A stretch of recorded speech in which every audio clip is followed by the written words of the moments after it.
أنا العبد الذي كسب الذنوب وصدته الأماني أن يتوب.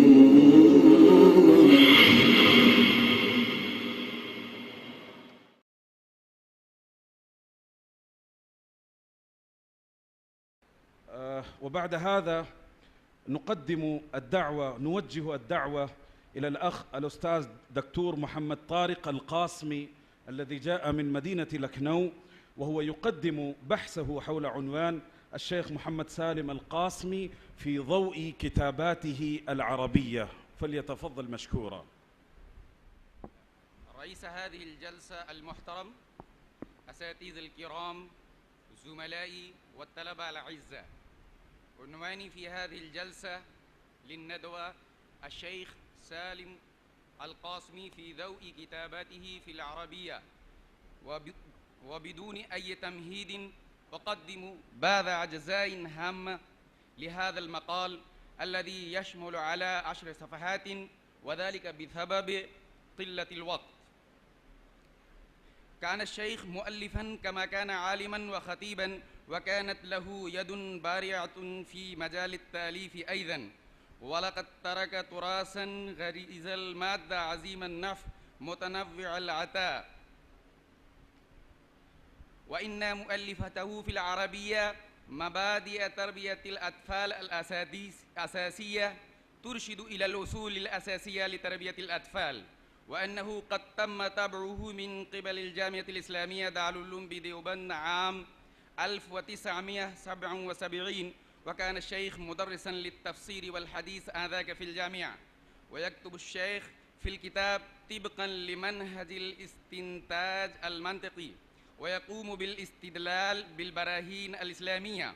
ولا شك أن الشيخ ألف هذا الكتاب كحكيم ذي حكمة بالغة وطبيب حاذق وعالم خبير، تبدو فيه قدرته على فهم الكتاب والسنة، حيث يذكر المبادئ والعوامل الأساسية للنظام التربوي الإسلامي.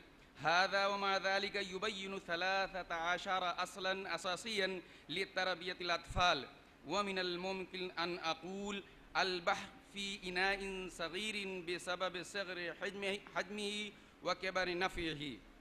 وتركت بعض الأشياء ثم أذكره. ويذكر في هذا الكتاب أن ما يحيطه الإنسان من العيوب الخلقية هي 4 تنبع منها كافة العيوب الأخرى، وهي الكبر والحرص والإعجاب بالنفس والبخل. ثم يذكر أن الإسلام وضع على عكسها 4 خصائل أخرى وجعلها أساساً للتربية الإنسانية، وهي التواضع وذلك بالصلاة، والقناعة وذلك بالصوم، والمساواة وذلك بالحج، والسخاء وذلك بالزكاة. ثم يبين فيه 13 أصلاً أساسياً لتربية الأطفال، ويؤكد على ضرورة تربية الأطفال العملية لأنها أكثر تأثيراً بالنسبة إلى تربية القولية، كما يؤكد على ضرورة إيجاد البيئة الصالحة المفيدة والتعامل مع الأطفال بالإشفاق والعطف والحنان، ويوصي المربي بأن يمنع الطفل عن الغضب والسخط بقدر ما يمكن له. وكتب الشيخ مقالاً في العربية تحت عنوان التسامح في الإسلام للمؤتمر العام 16 الذي تم عقده في القاهرة من قبل وزارة الأوقاف لجمهورية مصر العربية لمدة 4 أيام اعتباراً من 28 أبريل عام 2004.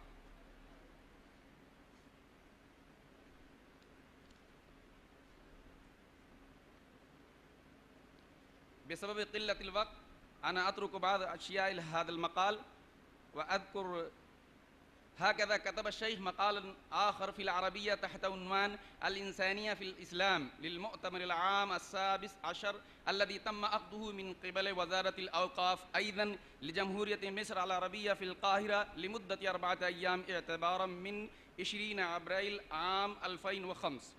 ويكتب بعد الحمد سبحانه والصلاة والسلام على سيدنا محمد صلى الله عليه وسلم أن الإسلام دين الإنسانية منذ ظهوره إلى وقوع الساعة، ويضيف قائلا إن الله بعث نبيه محمد إلى الناس جميعا مع الدين الكامل لا لقوم محدد ولا كمنذر ومبشر فقط بل كرحمة للعالمين، حيث يوجه الإنسانية في الإسلام بالكتاب والسنة.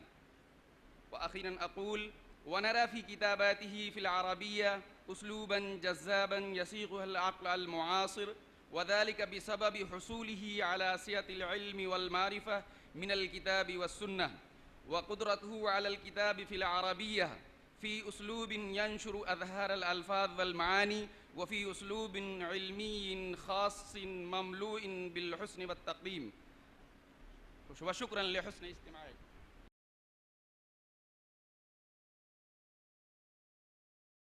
أنا العبد الذي كسب